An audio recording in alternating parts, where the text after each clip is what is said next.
Today we read from Matthew chapter 14, verses 13 through 21. This is the great story of the feeding of the 5,000.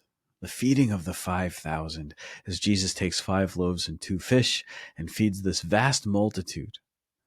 And they have plenty left over. Today is also the feast of St. John Vianney.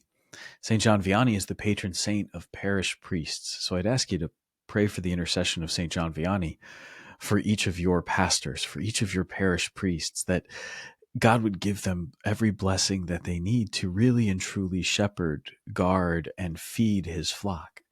What Jesus is doing in the gospel today is that foreshadowing of the great gift that he will give in the Eucharist, where he will feed us abundantly with his very body, blood, soul, and divinity. In giving us the Eucharist, Jesus also gives us the priest.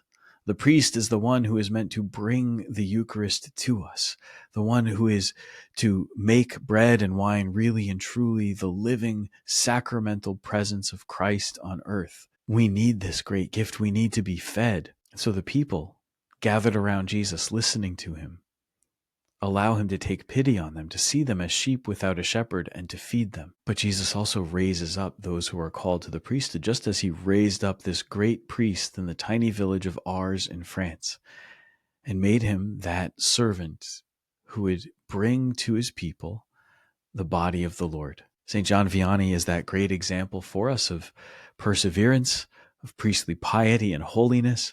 He's that great example for us of what every pastor can be. So please pray for your pastors today. Maybe spend some time in front of the Eucharist, asking the Lord to bless them abundantly and to raise up more good and faithful priests to serve at the altars. God bless you.